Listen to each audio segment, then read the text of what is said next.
Kopi Ranggaian Jomoyu Natanan Doa Daunuma, saya Hikmah Juni.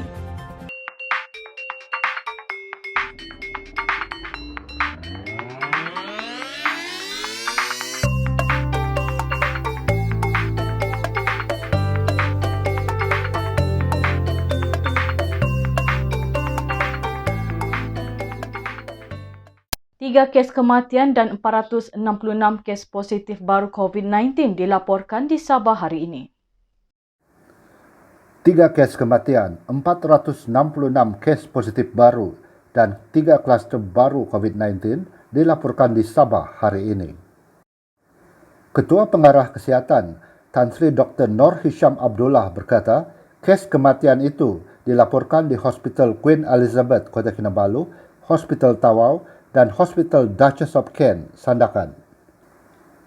Pesakit terdiri 2 lelaki dan seorang wanita berusia antara 53 sehingga 70 tahun, 2 daripadanya rakyat asing. 3 kes kematian yang dilaporkan hari ini menjadikan bilangan kumulatif kes kematian di Sabah meningkat kepada 117 kes. Negeri Sabah, 466 kes telah dilaporkan pada hari ini, iaitu 120 kes daripada kluster-kluster sedia ada, termasuk 70 kes daripada kluster baru, iaitu kluster Rumah Merah, kluster Telipok dan kluster Sembulan. 193 kes daripada saringan kontak rapat kes positif dan 147 kes daripada lain-lain saringan COVID-19. 3 kluster baru di Sabah ialah kluster Rumah Merah di Pusat Tahanan Sementara Pendatang Tanpa Izin di Manggatal, kluster Telipok dan kluster Sembulan. Kementerian Kesihatan mengesyorkan pilihan raya tidak diadakan buat masa ini ataupun dilakukan dengan pematuhan prosedur operasi standard SOP yang ketat jika pilihan raya terpaksa diadakan. Dan syur Kementerian Kesihatan ialah kalau boleh tidak diadakan pilihan raya. Walaupun kalau tidak boleh, terpaksa kita adakan pilihan raya. Jadi kita kena lihat kepada walaupun keadaan semasa ini tidak sesuai untuk mengadakan pilihan raya, kita menggunakan prinsip iaitu melihat kepada sama ada kita boleh menggunakan pakai, iaitu prinsip pertama ialah tidak ada melintas sempadan ataupun daerah. Yang itu yang pertama. Yang kedua, tidak membenarkan perhimpunan ataupun berkempen secara ramai-ramai. Yang ketiga, tiada walkabout ataupun kunjungan daripada rumah ke rumah. Ini prinsip yang kita rasa boleh membantu untuk mengurangkan jangkitan penularan dalam komuniti. Tapi apa yang patut, apa yang penting ialah untuk kita sama-sama patuhi SOP. Walaupun kita boleh adakan SOP, tetapi kepatuhan itu yang penting.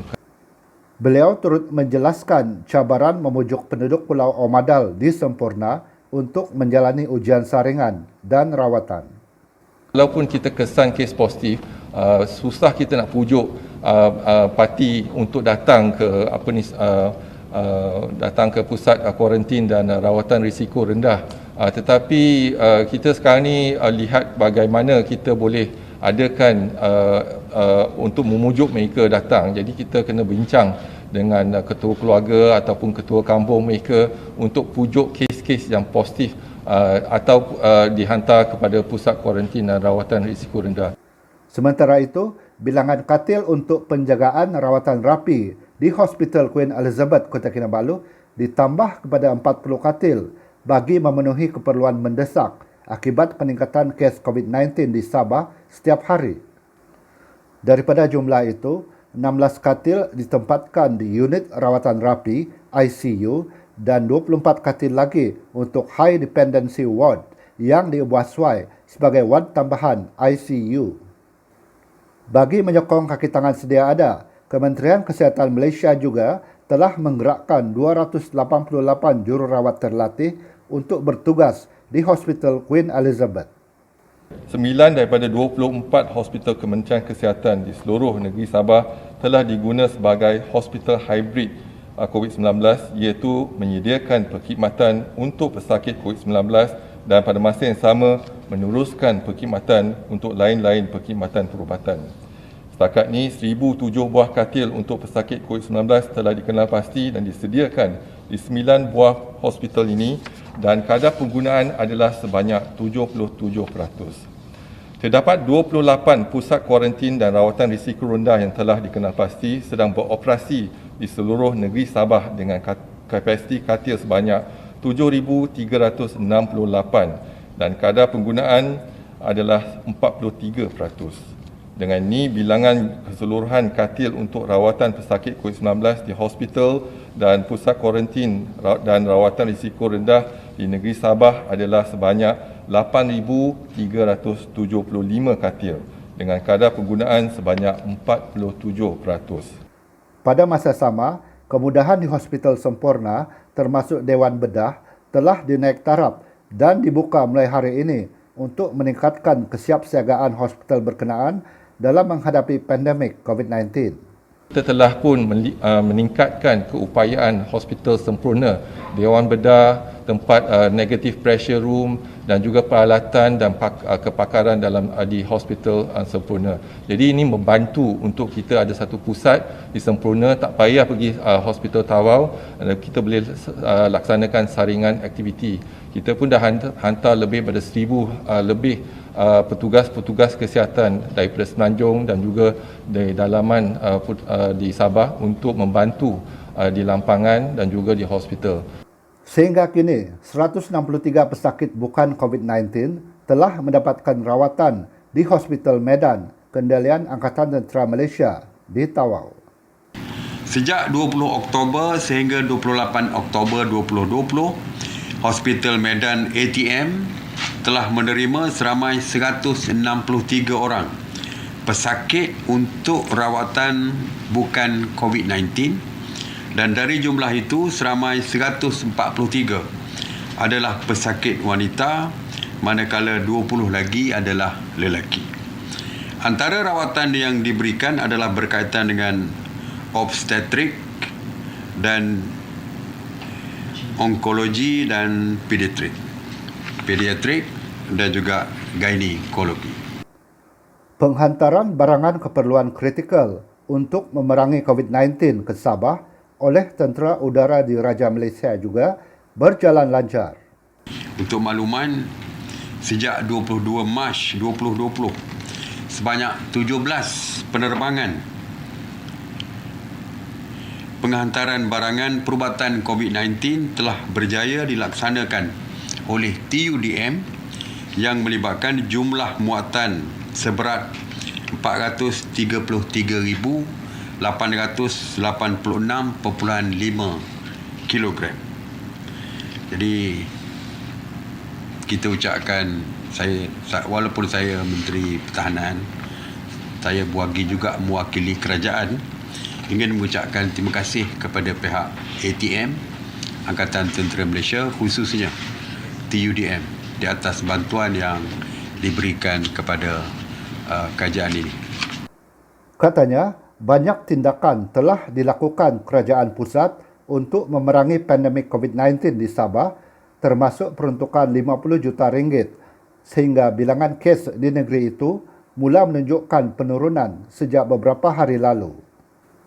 Jadi kita lihat hari ini, semalam, hari ini kita sudah nampak ada sedikit penurunan. Dan saya harap ianya tidak berlaku sejak 2-3 hari ini saja. Kita doakan supaya penurunan itu berterusan. Oleh itu, saya ingin mengucapkan setinggi-tinggi terima kasih kepada pihak frontliners yang bekerja siang malam tidak berhenti-henti untuk memerangi COVID-19 ini. Dan saya juga ingin mengucapkan terima kasih kepada rakyat, seluruh rakyat yang membantu kerajaan memerangi COVID-19 ini dengan mematuhi setiap SOP yang diperkenalkan oleh pihak kerajaan bagi kita sama-sama memutuskan rantaian COVID-19 ini.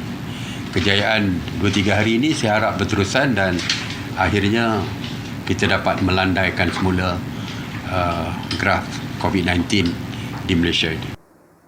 Mengenai Pulau Omadal Semporna, Ismail Sabri berkata pemberian bantuan makanan akan dipertimbangkan kepada penduduknya Meskipun pulau itu tidak termasuk dalam kawasan Perintah Kawalan Pergerakan Diperketatkan (PKPD). Di bawah Jawatan Kuasa Pengurusan Bencana di Sabah. Mungkin juga mereka melihat dari segi kawasan-kawasan yang daif, yang memerlukan bantuan. Ya, itu mungkin di bawah kategori lain. Mungkin di bawah kategori penduduk yang terlalu miskin yang perlukan bantuan makanan. Ya, tetapi tidak termasuk di bawah SOP, di bawah PKPB. Yang mana di bawah PKPB, SOP-nya kerajaan tidak menghantar bekalan makanan kepada penduduk-penduduk di PKPB. Hanya di kawasan yang di lockdown sepenuhnya seperti PKPD. Jadi Pulau Homaday ini tidak termasuk di bawah PKPD. Oleh mana pun insya-Allah kita akan sampaikan kepada Pusat Pengurusan Bencana Negeri Sabah untuk melihat kepada Pulau Homaday ini kalau mereka memerlukan bantuan berdasarkan kes-kes tertentu yang saya sebutkan tadi. Sementara itu, Menteri Kerajaan Tempatan dan Perumahan Datuk Seri Panglima Masudi Manjun memaklumkan daripada 466 kes positif baru yang dilaporkan di Sabah hari ini, Kota Kinabalu mencatatkan kes tertinggi dengan 143 kes. Masudi berkata, 3 lagi kluster baru COVID-19 yang dikenal pasti hari ini menjadikan bilangan keseluruhan kluster di Sabah meningkat kepada 51 kluster.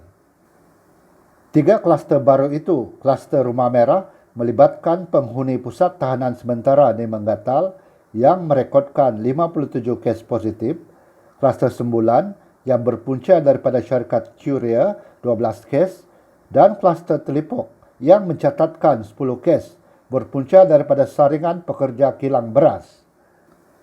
Pertambahan 3 kluster itu menjadikan daerah Kota Kinabalu merekodkan 9 kluster COVID-19. 8 daerah Kuala Penyu, Sepitang, Tenem, Nabawan, Tongod, Pitas, Tambunan dan Kinabatangan tidak merekodkan sebarang kes positif baru hari ini. Sehingga kini, sebanyak 14,519 kes COVID-19 dilaporkan di Sabah dengan 3,873 kes aktif yang sedang menerima rawatan. Bilangan keseluruhan pesakit yang telah pulih sebanyak 7,960 kes. Katanya, penambahan kapasiti katil hari ini di Pusat Kuarantin dan Rawatan Berisiko Rendah PKRC adalah 33 katil dan ia menjadikan jumlah keseluruhan sebanyak 7,892 katil. Penggunaan keseluruhan katil ketika ini adalah 48.73%. Sehingga hari ini sebanyak 104,209 bakul makanan telah diagihkan. Tindakan segera diambil untuk mengatasi masalah kekurangan bekalan termasuk makanan di Taman Semarak Tawau. Majlis Perbandaran Tawau MPT diminta mengarahkan pembekal makanan masuk ke kawasan Taman Semarak Tawau bagi menambah bekalan barangan keperluan penduduknya yang terlibat dalam Perintah Kawalan Pergerakan Diperketatkan PKPD. Menteri Pembangunan Masyarakat dan Kesejahteraan Rakyat Sabah, Engineer Syahelmi Yahya berkata, beliau mengambil maklum berhubung video yang tular semalam mengenai senario yang berlaku di kawasan itu. Semalam, media melaporkan sebahagian penduduk di Taman Semarak yang sedang menjalani PKPD kecewa berikutan kekurangan bekalan makanan di kawasan mereka. Sebuah video tular di media sosial yang menunjukkan kira-kira 20 penduduk berkumpul di belakang pagar kawat berduri kawasan itu sambil memegang plakad meminta bantuan segera diberikan kepada mereka. Menurut Syahelmi, beliau dipahamkan mungkin timbul sedikit kekeliruan komunikasi berhubung prosedur operasi standard SOP di kawasan itu sehingga membawa kepada masalah kekurangan bekalan makanan. Bagaimanapun, Setiausaha Tetap Kementerian Kerajaan Tempatan dan Perumahan telah memaklumkan supaya pembekal masuk ke kawasan taman perumahan berkenaan, katanya, ketika dihubungi media hari ini. RM35 juta disediakan untuk membantu penggiat sektor pertanian di Sabah. Hampir RM35 juta disediakan di bawah bantuan prihatin COVID-19 untuk membantu penggiat sektor pertanian yang terjejas akibat pandemik COVID-19 di Sabah. Timbalan Ketua Menteri merangkap Menteri Pertanian dan Industri Makanan, Datuk Seri Panglima Dr. Jeffrey Kitingan berkata, bantuan berjumlah RM34.87 juta itu akan diagihkan kepada 116,248 orang penerima berdaftar dengan agensi dan jabatan di bawah kementeriannya. Beliau berkata, setiap penerima akan memperoleh bantuan secara one-off berjumlah RM300. Daripada jumlah penerima itu, seramai 48,756 penerima adalah daripada pekebun kecil getah yang berdaftar di bawah Lembaga Industri Getah Sabah, serta sejumlah 32,836 orang petani yang berdaftar di bawah Jabatan Pertanian dan 16,205 pekebun kecil kelapa sawit di bawah Lembaga Minyak Sawit Malaysia. Selain itu, seramai 10,669 orang nelayan di bawah Jabatan Perikanan juga akan menerima bantuan kewangan itu. Turut menerima bantuan adalah 3,890 orang individu berdaftar di bawah Lembaga Kemajuan Tanah Negeri Sabah, 2,069 orang penternak, 1,160 pekebun kecil koko dan seramai 663 individu dari Koperasi Pembangunan Desa. Bagaimanapun, senarai berkenaan belum menyeluruh. Bagi yang tercicir, permohonan bantuan mereka akan tetap dipertimbangkan dengan syarat mereka mestilah berdaftar dengan mana-mana agensi dan jabatan kerajaan berkaitan. Jeffrey berkata, dana itu sebahagian daripada bantuan kewangan yang diperuntukkan kerajaan negeri bagi membantu golongan berpendapatan rendah B40. Penerima dalam sektor lain termasuk pemandu teksi, pemandu lori dan penggiat industri pelancongan. Katanya, dokumentasi semua penerima sedang diproses dan akan diserahkan kepada Jabatan Perbendaharaan Negeri untuk proses pembayaran secara terus ke akaun penerima. Akibat COVID-19, Sabah terpaksa melupakan saingan bola sepak Piala Malaysia musim ini. Akibat COVID-19, pasukan bola sepak Sabah terpaksa melupakan hasrat untuk beraksi dalam saingan Piala Malaysia 2020 yang bakal membuka tirai pada 6 November ini. Ketua Pegawai Eksekutif Liga Bola Sepak Malaysia MFL, Datuk Abdul Ghani Hassan berkata, Sabah tidak dapat pelepasan keluar ekoran Perintah Kawalan Pergerakan Bersyarat PKPB yang dilanjutkan sehingga 9 November. Malah, bagi aksi terakhir Liga Super antara Sabah dan UiTM FC yang tertunda dan dijadualkan semula ke 31 Oktober di Stadium Hang Jebat Melaka, UiTM FC diberikan kemenangan 3-0 selepas permohonan laluan khas skuad Sabah tidak dibenarkan oleh Majlis Keselamatan Negara. Tempoh kuarantin kendiri wajib selama 14 hari untuk pasukan Sabah juga melangkaui tarik perlawanan pusingan pertama kalah mati Piala Malaysia. Justru, pasukan yang bakal diundi bertemu pasukan Sabah di pusingan pertama Piala Malaysia 2020 diberikan kemenangan 3-0 dan seterusnya layak ke suku akhir. Bagaimanapun katanya, Sabah kekal sebagai pasukan Liga Super untuk musim 2021 dan tiada hukuman bakal dikenakan terhadap Sabah kerana isu ini. Abdul Ghani berkata, keputusan itu dicapai menerusi mesyuarat ahli lembaga pengarah ke-23 kemarin dengan undian Piala Malaysia akan diteruskan seperti dijadualkan Ahad ini. Sementara itu, Ketua Jurulatih Sabah Kurniawan Dwi Yulianto menerima keputusan itu dengan hati terbuka dan percaya keputusan dibuat demi mengutamakan keselamatan semua pihak susulan penularan wabak COVID-19 yang masih membimbangkan, khususnya di Sabah ketika ini. Palat-palat kopi nama tokoh kaku.